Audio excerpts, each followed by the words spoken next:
Hello students. तो आज हम वैदिक पीरियड के बारे में थोड़ा डिस्कस करेंगे।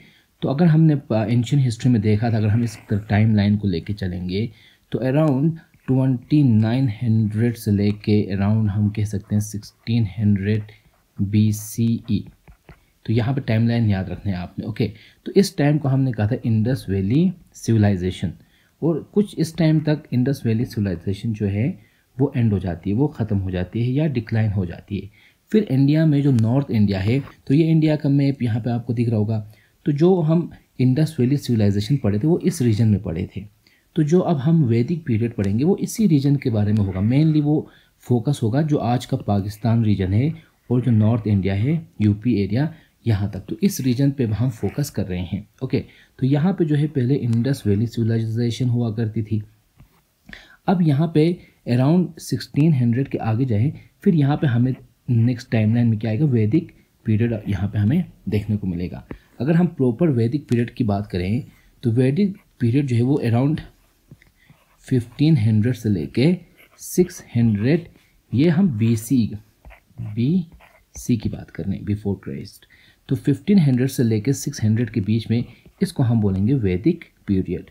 और इस पीरियड को दो पार्ट्स में डिवाइड किया गया है। अराउंड 1000 BC को 15 से लेके 1000 BC के टाइम को इसको हम बोलते हैं अर्ली वैदिक पीरियड, और 1000 से 600 के बीच में हम बोलेंगे लेटर वैदिक पीरियड। तो ये दो पॉइंट याद रखने हैं, अर्ली वैदिक पीरियड और लेटर वैदिक पीरियड।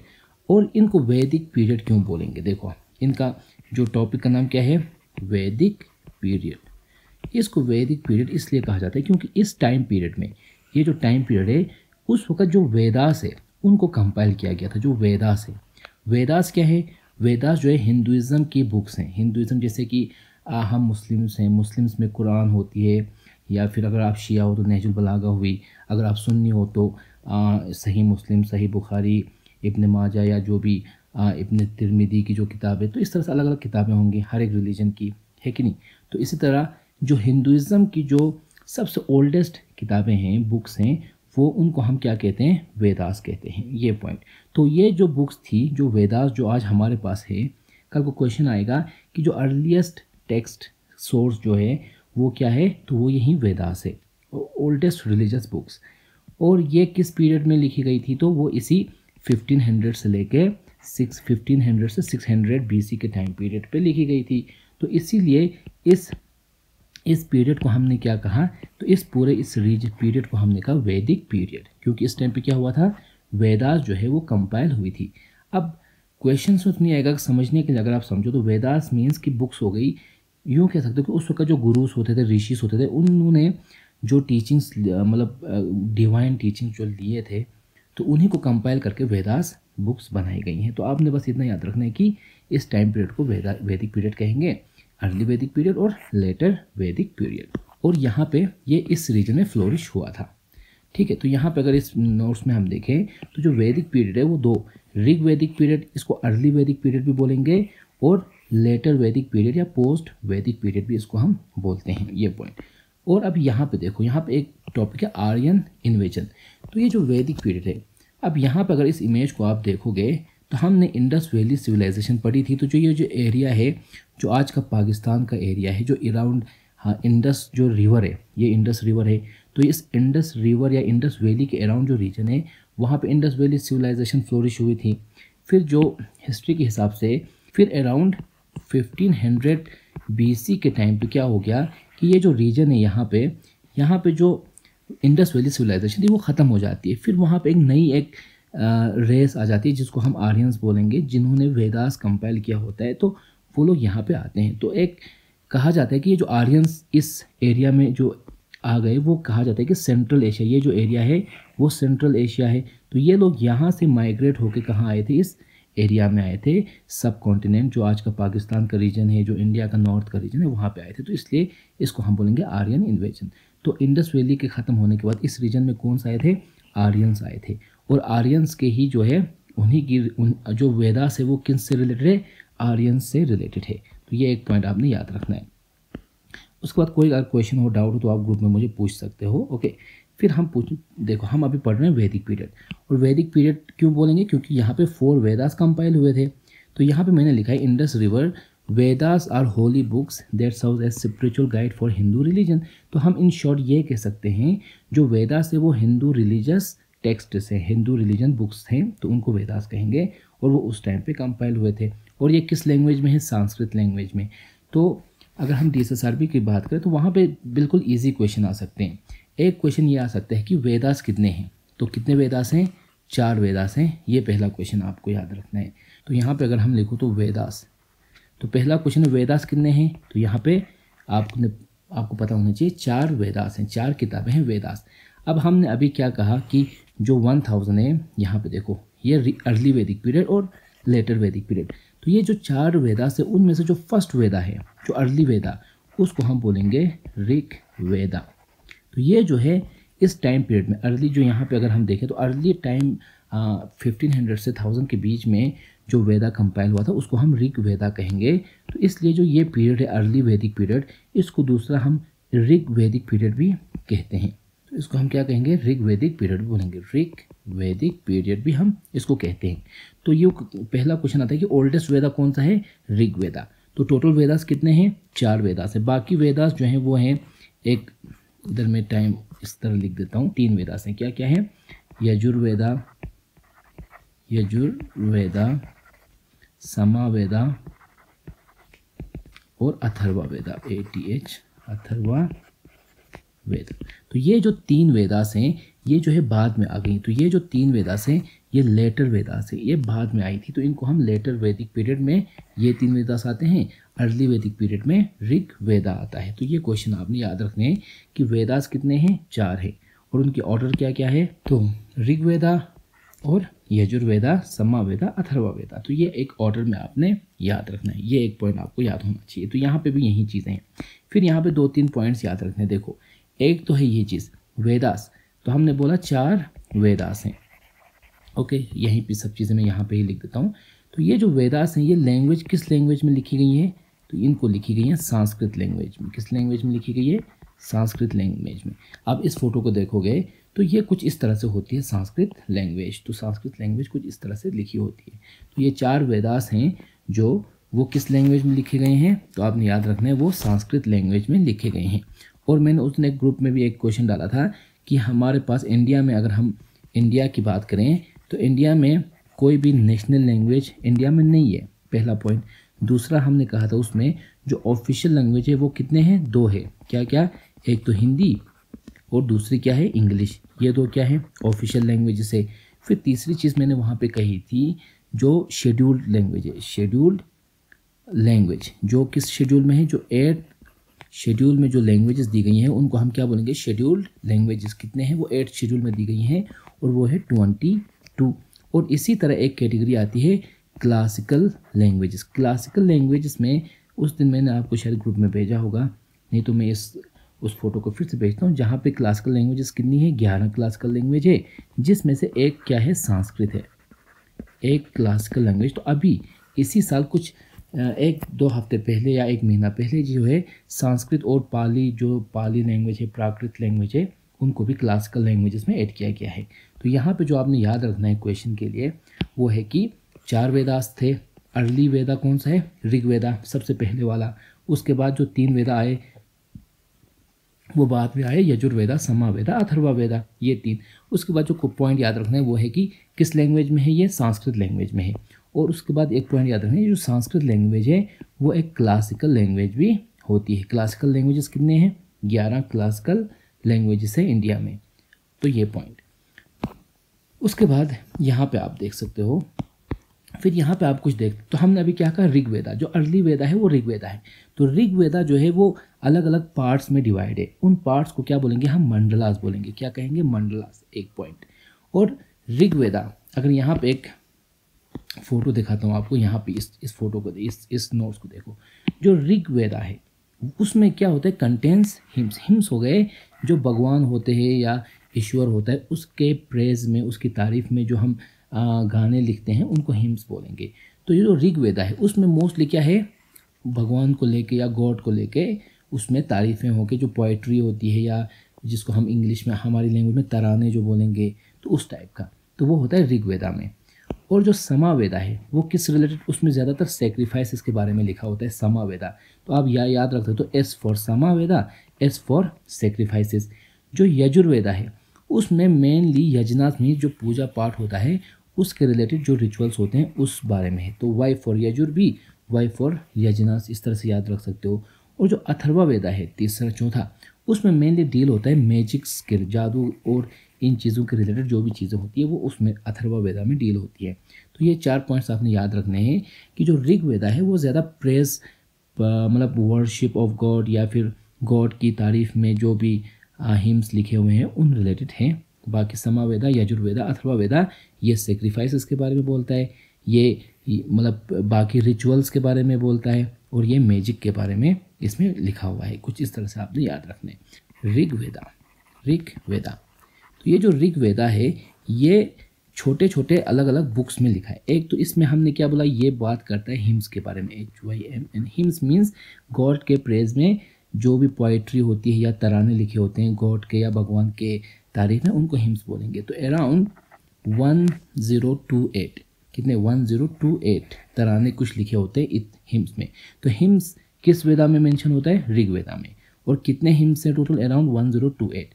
और ये जो ऋग्वेदा है ये अराउंड 10 छोटे छोटे किताबों में कह सकते हो, इन शॉर्ट छोटे छोटे बुक्स में डिवाइडेड है। तो उन बुक्स को क्या बोलेंगे, मंडलास। 10 मंडलास, कितने मंडलास में है, 10 फोटो रखा हुआ था ये देखो। तो ये पहला मंडला है, उसके बाद ये क्या है 10th मंडला। तो जो ऋग्वेदा ये सारे क्या है ऋग्वेदा के पार्ट्स हैं, यूँ कह सकते हो। तो ये जो ऋग्वेदा है वो छोटे छोटे वॉल्यूम्स में या फिर बुक्स में डिवाइडेड है, तो उनको हम क्या बोलेंगे, मंडलास बोलेंगे। तो कितने मंडलास हैं, 10 मंडलास हैं। तो यहाँ पे 1 और यहाँ पे 10। तो क्वेश्चन आ सकता है कि जो मंडलास हैं ऋग्वेदा में वो कितने हैं, वो 10 हैं, 1 पॉइंट। और यहाँ पे जो हिम्स है वो कितने हैं, 1028। ये याद रखना, मंडलास आप समझ गए होंगे ये चीज़। इसी तरह हिंदुइज्म में बुक्स हैं, एक आपने ये 3 बुक्स याद रखने हैं। एक तो रामायणा एक बुक आता है जहाँ पे राम और जो हम पढ़ते हैं दशहरा, ये सब चीज़ें रामायणा में है। दूसरा आता है महाभारता, जहाँ पे एक हिंदू वॉर जिसको हम कुरुक्षेत्र वॉर भी कहते हैं, उस रिलेटेड जो लिखा हुआ है वो कहाँ पे है, महाभारता। तो क्वेश्चन ज़्यादा आया अगर तो शायद इसमें आएगा कि रामायणा का ऑथर कौन था, वाल्मीकि था। महाभारता का ऑथर कौन था, व्यासा था। एक ये पॉइंट आ सकता है, क्योंकि हमने ऑलरेडी काफ़ी चीज़ें पढ़ी हुई हैं क्लास में। तो यहाँ पे अगर आपने याद रखना है, एक हो गया रामायणा। तो रामायणा किसने लिखा था, वाल्मीकि ने लिखा था। और इसी वाल्मीकि के नाम पे एक नेशनल पार्क भी है, कहाँ पे है वो, बिहार में, वाल्मीकि नेशनल पार्क बिहार में। और दूसरा जो बुक है वो है महाभारता। तो ये महाभारता किसने लिखी थी, इसका जो ऑथर था वो था व्यासा। और ये सारे बुक्स किस लैंग्वेज में है, ये सारे बुक्स संस्कृत लैंग्वेज में है। और हमने एक उस दिन जब हम मुग़ल एम्पायर पढ़ रहे थे तो वहाँ पे मैंने आपको पढ़ाया था अकबर के टाइम पे। अकबर का जब टाइम था तो अकबर ने एक ट्रांसलेशन डिपार्टमेंट स्टार्ट किया था, ओके। और उस ट्रांसलेशन डिपार्टमेंट का नाम क्या था, ट्रांसलेशन डिपार्टमेंट भी खोला था जिसका नाम था मकतब खाना। अगर आपने नोट्स लिए होंगे तो अकबर के क्लास के जो नोट्स थे उनमें आप देख सकोगे। तो वहाँ पे हमने पढ़ा था मकतब खाना, एक इबादत खाना भी पढ़ा था। तो ये चीज़ें, तो मकतब खाना का जो उस ट्रांसलेशन जो डिपार्टमेंट था उसका जो हेड कौन था, फैज़ी था। उसका जो हेड था वो था फैज़ी, क्योंकि हमने उस दिन पढ़ा था कि अकबर के कोर्ट में 2 इंपॉर्टेंट पॉइंट्स थे, एक फैज़ी था, एक अबुल फजल था। तो अकबर के टाइम पे हमने 2 ऑथर्स पढ़े थे, एक तो फैज़ी पढ़ा था, एक उसके भाई कौन थे, अबुल फजल। और अबुल फजल ने कौन सी बुक लिखी थी, अकबरनामा या आइन अकबरी, वो सब चीज़ें। तो यहाँ पे आपने याद रखनी है कि जब अकबर ने एक ट्रांसलेशन डिपार्टमेंट खोला था तो उसके हेड थे फैज़ी, और उन्हीं की निगरानी में जो महाभारत है, महाभारत की जो बुक है, जो एक हिंदू बुक रिलीजियस बुक है, उसको ट्रांसलेट किया गया था पर्शियन में। किसमें ट्रांसलेट किया गया था, पर्शियन में। और उसका नाम क्या था, रज़मनामा। तो रज़मनामा जो एक बुक थी जो अकबर के टाइम पे ट्रांसलेट हुई थी, वो कौन सी बुक थी, महाभारत। तो यहाँ पे आपने याद रखना है, हिंदू बुक्स में जब हम पढ़ेंगे तो रामायणा किसने लिखा था, वाल्मीकि ने। महाभारत किसने लिखा था? व्यासा ने। ये हिंदू बुक्स हैं, क्योंकि हम आज वैदिक पीरियड पढ़ रहे हैं, तो वैदिक पीरियड में हमने 4 वेदास के बारे में पढ़ा यहाँ पे, और उसके बाद रामायण महाभारत। और इसी तरह एक हिंदू बुक आती है भगवत गीता। भगवत गीता, ये जो है भगवत गीता जो है, अभी हम अगर वैदिक पीरियड की बात करें तो हम अभी कहाँ पर हैं? हम यहाँ पे अराउंड इस टाइम पीरियड पे हैं। ओके, इस टाइम पीरियड पे हैं, वैदिक पीरियड पे। फिर जो आगे जाके अराउंड 3rd सेंचुरी 300 BC के टाइम पे, उस वक़्त जो है CE के टाइम पे जो है भगवत गीता लिखी जाती है। और ये भी किस लैंग्वेज में होती है? ये भी जो है संस्कृत लैंग्वेज में होती है, संस्कृत। और इस भगवत गीता को हमने पढ़ा था आगे जाके पर्शियन लैंग्वेज में। पर्शियन लैंग्वेज में किसने ट्रांसलेट किया था? शाहजहाँ के सबसे जो बड़े बेटे थे दारोशिको, उसने इसको उसने ट्रांसलेट किया था पर्शियन में। फिर हमने आगे पढ़ा था इस भगवत गीता को फर्स्ट टाइम जो है इंग्लिश में ट्रांसलेट किसने किया था? इसको ट्रांसलेट किया था अराउंड 1875 में, जब गवर्नर ऑफ बंगाल कौन हुआ करते थे? वॉरेन हेस्टिंग्स जब गवर्नर ऑफ बंगाल थे, उसी के टाइम पे William Charles Wilkins Bhagavad Gita को इंग्लिश में ट्रांसलेट किया था। तो ये 2 पॉइंट आपने याद रखने with respect to Bhagavad Gita और महाभारत और रामायण। ये 3 हिंदू इंपॉर्टेंट बुक्स हैं अदर देन वेदास। तो हमने 4 वेदास के बारे में पढ़ा, उसमें हमने ऋग वेदा के बारे में पढ़ा, और ओल्डेस्ट बुक अगर कौन सी है तो ऋग वेदा, और इसीलिए इसमें हिम्स आते हैं और 10 मंडलास में ये डिवाइडेड है। अब जो मेन टाइम आएगा वर्णा सिस्टम, ये आपने समझना है। देखो, हमने कहा वैदिक पीरियड वो टाइम हुआ जब वेदास जो है कंपाइल हुए थे। तो वेदास जो है वो क्या करता है कि वो सोसाइटी को 4 वर्णास में डिवाइड करता है। तो जो वैदिक पीरियड है, अगर हम वैदिक पीरियड में सबसे पहले बुक कौन सी आई थी? ऋग्वेदा। तो ऋग्वेदा में जो सोसाइटी है वो 4 पार्ट्स में डिवाइड होती है। तो वो 4 चीज़ें क्या क्या होती हैं? 4 पार्ट्स क्या होती हैं? एक तो है ब्राह्मण्स सबसे टॉप लेवल में, फिर आते हैं क्षत्रियास, फिर आते हैं वैश्यास, फिर आते हैं शूद्रास। तो ये 4 कास्ट या वर्णा इनको हम बोलेंगे। तो इस ऋग्वेदा के हिसाब से ऋग्वेदा का मानना है कि जो हम लोग हैं वो एक इनफाइनेट बीइंग से आए हैं, जो एक यूँ कह सकते हो एक ब्राह्मण से एक इनफाइनेट उससे आए हैं, जहाँ से उसके जो सिर से जो आए हैं उनको क्या कहलाएंगे? वो ब्राह्मण। यूँ कह सकते हैं जो हिंदू सोसाइटी है वो 4 कास्ट इसमें डिवाइड है। तो सबसे ऊपर जो है वो कौन आते हैं? ब्राह्मण आते हैं, क्षत्रियास उसके बाद आएंगे, वैश्यास उसके बाद आएंगे, और शूद्रास उसके बाद आएंगे। तो उनका ये मानना है जो ब्राह्मण्स होते हैं वो ब्रह्मा का मीन्स गॉड के सिर से आए हैं, तो इसलिए उनको ब्राह्मण कहा। उनका मेन काम क्या है? पढ़ना पढ़ाना और ये सब चीज़ें, वो किसका काम है? ब्राह्मण्स का। दूसरा जो कैटेगरी है कास्ट या वर्णा, उसको हम बोलेंगे क्षत्रिया। क्षत्रिया कहाँ से आए हैं? बाजू से आए हैं। तो बाजू से जो आए हैं उनको क्या बोलेंगे? क्षत्रिया। उनका काम है वॉरियर, किंग, एडमिनिस्ट्रेशन। ये काम किनका है? क्षत्रियास का काम है। फिर जो तीसरी कैटेगरी होती है या वर्णा है वो वैश्यास जो है उनके थिक से आएंगे, यहाँ से इस एरिया से। तो उनका काम क्या है? एग्रीकल्चर करना, ट्रेड करना, ये सब चीज़ें। और तीसरी जो सबसे लोवेस्ट कास्ट है या लोवेस्ट जो वर्णा है वो है शूद्रास का काम क्या है? इन तीनों की मदद करना, इनकी हेल्प करना, इनके बाकी जो काम होते हैं छोटे मोटे सर्विस देना उनको, वो किसका काम है? शूद्रास के। तो यूँ कह सकते हैं जो ऋग्वेदा है, अर्ली वेदा, उसमें क्या है? उसमें वर्णा सिस्टम के बारे में मेंशन है, जिसके चलते जो सोसाइटी है वो 4 वर्णास में डिवाइडेड है, ब्राह्मण, क्षत्रिय, वैश्य और शूद्र। तो यहाँ पे भी हम अगर देखेंगे तो सबसे ऊपर कौन हो गए? गॉड हो गए। गॉड के फिर सिर से कौन आए थे? ब्राह्मण्स आए थे। उसके फिर बाजू से क्षत्रियास, फिर नीचे उनके थिक से वैश्यास, और फिर नीचे शूद्रास। ये 4 कास्ट हो गए। और इसमें जो कास्ट सिस्टम में जो फॉल नहीं करता है उनको क्या कहा जाता है? अनटचेबल्स या दलित्स या शेड्यूल कास्ट। जो आज हम जिनको SC कहते हैं, SC मीन्स शेड्यूल कास्ट, जिनको दलित्स भी कहा जाता है, उनको क्या कहा था? अनटचेबल्स। और उस दिन मैंने कहा था गांधी ने अनटचेबल्स के सिचुएशन को उसके लिए एक न्यूज़पेपर भी स्टार्ट किया था, हरिजन। तो हरिजन न्यूज़पेपर गांधी ने स्टार्ट किया था इन लोगों की भलाई के लिए, इनकी जो ऑपरेशन है उसको ख़त्म करने के लिए। तो वहाँ नहीं जाएंगे। तो अभी आपने बस इतना याद रखना है कि जो वर्णा सिस्टम ऋग्वेदा में, तो जो वैदिक पीरियड में सबसे पहला आ गया ऋग्वेदा। ऋग्वेदा में वर्णा सिस्टम के बारे में मेंशन है। उस सिस्टम के चलते जो सोसाइटी है वो 4 वर्णास में डिवाइडेड है, ब्राह्मण, क्षत्रिय, वैश्यास और शूद्रास। और जो इन तीनों में, इन चारों में फॉल नहीं करेंगे उनको क्या कहते हैं, अनटचेबल्स।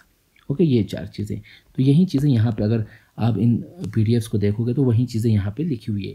ब्राह्मण का काम है पढ़ना, पढ़ाना, एस्ट्रोनॉमर, ये चीज़। क्षत्रियास का काम क्या है, वॉरियर बनना, चीफ बनना, एडमिनिस्ट्रेशन बनना। जो वैश्यास है उनका काम क्या है, ट्रेड करना, तिजारत करना, बिजनेस करना, ऐसा वैसा। और जो शूद्रास है, शूद्रास का काम है इन ऊपर वाले 3 कास्ट्स या 3 वर्णा की मदद करना।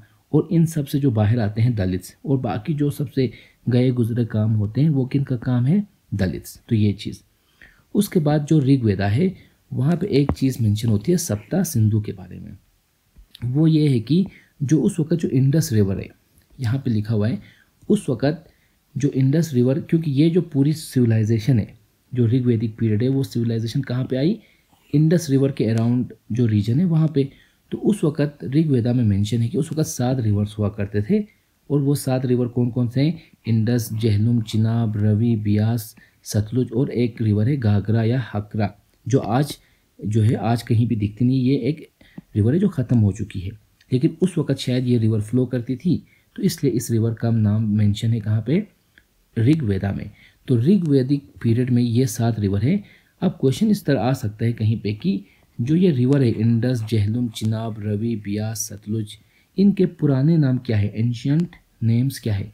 तो ऋग्वेदा में आपको कहीं इंडस और झेलम नहीं लिखा होगा, उसकी जगह पे सिंधु, वितास्ता, अस्किनी, परुशनी, विपासा, ष्टुद्री, सरस्वती। तो ये जो है अर्ली वैदिक पीरियड या एंशियंट नेम्स है इन रिवर्स के। तो ये क्वेश्चन कहीं पूछा जा सकता है, आप SSRB के उतना इंपॉर्टेंट नहीं है, बाकी कहीं पूछा जा सकता है ये चीज़। उसके बाद जो एक इंपॉर्टेंट चीज़ें याद रखनी है कि जो अर्ली वैदिक पीरियड है और लेटर वैदिक पीरियड में क्या फंक्शन, मतलब डिफरेंस क्या है। तो उसमें 2-3 पॉइंट आपने याद रखने हैं जो बहुत इंपॉर्टेंट है। अगर मोटे मोटे शब्दों में कहूँ तो जो अर्ली वैदिक पीरियड था, अर्ली वैदिक पीरियड में एक चीज़ थी कि जो फैमिली थी वो जॉइंट फैमिली थी, सब एक साथ रहा करते थे, ये पॉइंट है। जो दूसरा, जो वुमेन थी, जो औरतों की जो कंडीशन थी वो काफ़ी बेहतर थी अर्ली वैदिक पीरियड में, दूसरा पॉइंट याद रखना है। तीसरा जो है, जो हमने कास्ट सिस्टम पढ़ा, जो वर्णा सिस्टम अभी हमने पढ़ा, वो ऑक्यूपेशन बेसिस था। फॉर एग्जांपल अगर कोई बंदा पढ़ाता है तो वो ऑटोमेटिकली कहलाएगा ब्राह्मण। अगर कोई बंदा ट्रेड करता है, तिजारत करता है, तो वो कहलाएगा क्षत्रिय, वैश्यास। और अगर कोई बंदा एडमिनिस्ट्रेशन कर रहा है तो वो ऑटोमेटिकली कहलाएगा क्षत्रिय। तो यहाँ पे जो उसके कास्ट सिस्टम है, फॉर एग्जांपल यहाँ पे देखो, अगर कोई बंदा अर्ली वैदिक पीरियड में क्या था, ये जो कास्ट है, वरना है, वो बाय बर्थ अटैच नहीं होता था। अगर अभी मैं हूँ, फॉर एग्जांपल मैं पढ़ा रहा हूँ, तो मैं वर्णा सिस्टम के हिसाब से कहाँ फॉल करूँगा, ब्राह्मण फॉल करूँगा। अब मेरा एक दोस्त है, वो बिजनेस करता है, तो वो कहाँ फॉल करेगा, वैश्यास में फॉल करेगा। इसी तरह मेरा एक दोस्त है जो एडमिनिस्ट्रेशन में एक एडमिनिस्ट्रेशन करता है, किंग के ऑफिस में काम करता है, तो वो क्षत्रिय में फॉल करेगा। तो इस तरह से था। लेकिन जब लेटर वैदिक पीरियड आ गया तो उसमें क्या होता है कि ये जो वर्णा सिस्टम है वो बाय बर्थ अटैच हो जाता है। मीन्स अभी मैं पढ़ा रहा हूँ तो मैं ब्राह्मण कहलाया, अब मेरा जो बच्चा पैदा होगा वो ऑटोमेटिकली ब्राह्मण कहलाएगा। तो ये चीज़, अब जो वर्णा सिस्टम है वो अटैच हो गई बाय बर्थ। तो वो कब से स्टार्ट होती है, वो होती है लेटर वैदिक पीरियड में। तो ये पॉइंट याद रखना है। तो इन शॉर्ट यूँ कह सकते हैं, जो वर्णा सिस्टम थी वो अर्ली पीरियड में ऋग्वेदा में लिखा था, लेकिन उस वक्त ये ऑक्यूपेशन के बेसिस पे मिलता था। लेकिन ये जो वर्णा सिस्टम है, जब लेटर वैदिक पीरियड आएगा तो ये जो वर्णा सिस्टम है वो अटैच हो जाता है बाय बर्थ। तो यहाँ पे जो लड़का क्षत्रिय का लड़का क्षत्रिय कहलाएगा, ब्राह्मण का ब्राह्मण कहलाएगा, वैश्यास का लड़का वैश्यास कहलाएगा। तो ये जो अटैचमेंट होती है वर्णा सिस्टम की बाय बर्थ, वो कब होती है, लेटर वैदिक पीरियड में। बस यही पॉइंट याद रखने हैं आपने। तो यहाँ पे rigid means caste system was scene. तो जो कास्ट सिस्टम है अब वो रिजिड हो गया, मीन्स वो फ्लेक्सिबल नहीं रहा। मीन्स कि अब जो ब्राह्मण का लड़का है वो ब्राह्मण ही रहेगा, वो कुछ भी करे वो ब्राह्मण ही रहेगा। इसी तरह जो वेश्या का लड़का है वो वेश्या ही रहेगा, जो शूद्रा का लड़का है वो शूद्रा ही रहेगा, वो कभी ब्राह्मण बन ही नहीं सकता। तो इस तरह से ये जो कास्ट सिस्टम है वो रिजिड हो जाता है लेटर वैदिक पीरियड में। इसी तरह अर्ली वैदिक पीरियड में जॉइंट फैमिलीज हुआ करती थी जो बहुत, लेकिन लेटर वैदिक पीरियड में वो सारी जॉइंट फैमिली सिस्टम खत्म हो जाती है। दूसरा पॉइंट, वुमेन की सिचुएशन जो है अर्ली वैदिक पीरियड में बहुत अच्छी थी, जहाँ पे औरतों को पढ़ने के लिए ऑप्शंस थे, वो विडो अगर हो जाती तो रीमैरिज कर सकती थी और ऐसा वैसा। लेकिन स्टेटस ऑफ वुमेन जो है वो रिड्यूस हो जाती, उनकी हालत बहुत खस्ती होती है। जैसे कि हमने मॉडर्न हिस्ट्री में पढ़ा था, सती सिस्टम आया, सती सिस्टम को एबॉलिश कब किया था ये आप मुझे बताना। सती सिस्टम कब एबॉलिश हुई थी और किस गवर्नर जनरल के टाइम पे एबॉलिश हुई थी। वो सती सिस्टम है या जो विडोज होती हैं उनको रीमैरिज नहीं करने देना, ऐसी ज़्यादती या ऐसी चीज़ें कब से स्टार्ट होने लगी, लेटर वैदिक पीरियड में। तो बस यही चीज़ें यहाँ पे आपने याद रखना है। तो क्या चीज़ें हैं, एजुकेशन में औरतों को कोई इशू नहीं था उस वक्त। मोनोगेमी मीन्स एक औरत या एक आदमी एक औरत के साथ शादी करता है तो वो मोनोगेमी कहलाएगी। तो अर्ली वैदिक पीरियड में क्या था, सोसाइटी में मोनोगेमी थी। लेकिन लेटर वैदिक पीरियड में क्या हो गई, वहाँ पे पॉलीगेमी आ गई। पॉलीगेमी मीन्स जब एक बंदा एक से ज़्यादा औरतों से शादी करता है एट अ टाइम तो उसको हम पॉलीगेमी कहेंगे। तो वो सिस्टम कब आने लगी, लेटर वैदिक पीरियड में। अर्ली वैदिक पीरियड में ऐसा कुछ नहीं था, अर्ली वैदिक पीरियड में काफ़ी चीज़ें सही थी। इसी तरह विडोज जो है, जो विडोज होती थी उनको रीमैरिज करने का अलाउ था अर्ली वैदिक पीरियड में। लेकिन लेटर वैदिक पीरियड में क्या होता है, विडोज को रीमैरिज करना अलाउ नहीं होता है। फिर हमने मॉडर्न हिस्ट्री में पढ़ा था विडो रीमैरिज एक्ट पास हुआ था कब, 1856 में। कौन, ये लॉर्ड कैनिंग के टाइम पे। तो उस टाइम तक जो है विडो रीमैरिज अलाउ नहीं था इंडिया में। तो ये सारी चीज़ें आपने पढ़नी है। फिर एक इम्पोर्टेंट एक छोटा सा पार्ट होता है गॉड्स के रिलेटेड। जो अर्ली वैदिक पीरियड था उसमें जो इम्पोर्टेंट गॉड्स होते थे वो जो है अर्थ के एलिमेंट्स थे। जैसे कि पृथ्वी एक गॉड था, अग्नि, वायु, वरुणा और इंद्रा, ये इम्पोर्टेंट गॉड्स थे किस टाइम पे, अर्ली वैदिक पीरियड में। और अर्ली वैदिक पीरियड में सबसे जो इम्पोर्टेंट गॉड था वो था इंद्रा, सबसे इम्पोर्टेंट। तो क्वेश्चन आता है कि ये जो अग्नि, वायु, ये क्या थे, अर्ली वैदिक पीरियड के गॉड्स हुआ करते थे। और सबसे उनमें से इम्पोर्टेंट कौन था, इंद्रा, और सेकंड उनमें से सबसे इम्पोर्टेंट था अग्नि, ये चीज़ें। लेकिन जब लेटर वैदिक पीरियड आएगा तो इन गॉड्स की जो सिग्निफिकेंस है वो ख़त्म हो जाती है। और उस वक्त जब लेटर वैदिक पीरियड आएगा तो वहाँ पे जो गॉड्स हैं वो कुछ और ही आएंगे। तो उसमें जो होते प्रजापति, विष्णु, रुद्रा, तो ये कौन से गॉड्स हुए, ये गॉड्स होते हैं लेटर वैदिक पीरियड गॉड्स, ये तीनों। ये चीज़ें आपने याद रखनी है। और दूसरी इंपॉर्टेंट चीज़ क्या याद रखनी है कि जो अर्ली वैदिक पीरियड थी, अर्ली वैदिक पीरियड में जो रिलीजन का मेन फोकस हुआ करता था प्रेयर्स में, कि आप भगवान की पूजा करो, भगवान की तारीफ में भजन गाओ, भजन करो, ये सब चीज़ें थी अर्ली वैदिक पीरियड में। तो उस वक्त जो मेन वर्शिप हुआ करती थी गॉड की। लेकिन जो लेटर पीरियड आता है वहाँ पे अब वर्शिप कम होने लगती हैं और बाकी सेक्रीफाइस और बाकी रिचुअल्स ज़्यादा होने लगते हैं। तो ये जो सेक्रीफाइसेस का जो सिस्टम है वो स्टार्ट कब होता है, लेटर वैदिक पीरियड में। तो इसलिए हमने पढ़ा था S for sacrifice, S for Samaveda. तो हमने अभी कहा था कि जो समावेदा है वो किस रिलेटेड बात करता है, सेक्रीफाइसेस के। तो जो अर्ली वैदिक पीरियड था उसमें क्या था, खाली ऋग्वेदा था। और जो लेटर वैदिक पीरियड था उसमें क्या आया, यजुर्वेदा, समावेदा, यजुर्वेदा और अथर्ववेदा। तो इसी समावेदा में क्या होता है, ये सेक्रीफाइसेस के बारे में मेंशन होता है। तो वो सारा कब आई, वो लेटर वैदिक पीरियड में आई। तो ये कुछ इंपॉर्टेंट पॉइंट्स है जो आपने याद रखने, ऊपर से आपने याद रखने। बाकी यहाँ पे मेन याद रखने क्या चीज़, मेन जो चीज़ें याद रखनी है कि ये गॉड्स के नाम क्या थे, थोड़ा उसको ऊपर से देखो एक। और ये याद रखो कि वुमेन की सिचुएशन अर्ली वैदिक पीरियड में अच्छी थी, लेटर वैदिक पीरियड में उनकी सिचुएशन बहुत ख़राब हो गई, ये पॉइंट। और जो तीसरा पॉइंट याद रखने, कास्ट सिस्टम। कास्ट सिस्टम में हमने क्या पढ़ा, ब्राह्मण, क्षत्रिय, वैश्य, ब्राह्मण, क्षत्रिय, वैश्य और शूद्र, ये 4 कास्ट्स हमने पढ़े। तो अर्ली वैदिक पीरियड में ये कास्ट जो है वो रिजिड नहीं था, वो फ्लेक्सिबल था। लेकिन लेटर वैदिक पीरियड में क्या होता है, कास्ट सिस्टम जो है काफ़ी रिजिड होने लग जाता है। तो ये कुछ पॉइंट्स याद रखने हैं। और उसके बाद जो एंशियंट इंडस, क्योंकि जो इंडस वैली सिविलाइजेशन थी या इंडस रिवर जो है वैली है, वहाँ पे ही ये वैदिक पीरियड स्टार्ट हुआ था। तो इसलिए वो उसके पुराने नाम क्या क्या हैं इन रिवर्स के, वो थोड़ा आपने ऊपर से देखना है।